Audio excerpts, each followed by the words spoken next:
AMC એટલે બધાને ખબર છે, અમદાવાદ મ્યુનિસિપલ કોર્પોરેશન.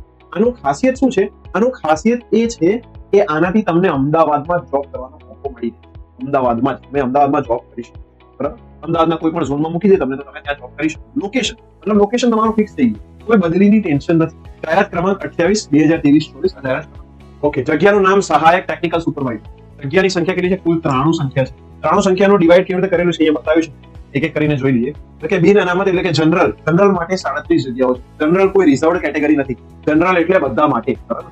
પછી જો 9 જગ્યા આર્થિક નબળા વર્ગો માટે એટલે કે ઈડબ્લ્યુએસ. કોના માટે છે? ઈડબ્લ્યુએસ માટે કેટલી જગ્યા છે? 9 જગ્યા. 34 જગ્યા સામાજિક શૈક્ષણિક પછાત વર્ગ, બરાબર? એટલે આપણું ઓબીસી થઈ ગયું, એસસીબીસી થઈ ગયું. પછી છે અનુસૂચિત જાતિ, અનુસૂચિત જનજાતિ, એસસી એસટી છે, બરાબર? તેની 3 અને 10 જગ્યા છે. એની 3 અને કેટલી છે? 10. લાયકાત બીઈ સિવિલ અથવા તો તમે ડિપ્લોમા કરેલું હોવું જોઈએ. કરેલું હોવું છે ડિપ્લોમા.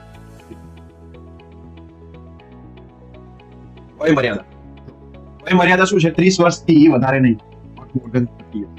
સિવાય કે એએમસી માં નોકરી હોય, એના માટે છે કે જે એએમસી માં નોકરી કરતા હોય તેના માટે છે કે એ લોકો કરી શકે. બાકી 30 વર્ષથી વધારે વય મર્યાદા નથી, બરાબર? પગાર ધોરણ 40,800 નિમણૂકના પ્રથમ 3 ફર્સ્ટ 3 યર્સ 40,800 તારો પગાર છે. કશું જ ખરાબ નહીં, અને અમદાવાદ જેવા સિટીમાં મળી જાય છે, બરાબર? ત્યારબાદ લેવલ પે મેટ્રિક્સ અલગ અલગ જો આ પ્રમાણે વધતું જશે, બરાબર? નિયમ મુજબ મળતી અન્ય ભથ્થા તો શક્ય અન્ય ભથ્થા તો એ બધું ધીરે ધીરે વધતું જશે. પણ સ્ટાર્ટિંગમાં 40,800 ફિક્સ પગાર મળે. કેમ કે જનરલી આ બધી જે ગઝેટેડ ઓફિસર નથી હોતા તો એ લોકો માટે ફિક્સ પગાર વાળો નિયમ હોય છે, બરાબર? તો આ ફિક્સ પગાર વાળો નિયમ અહીંયા લાગે છે. ઓકે.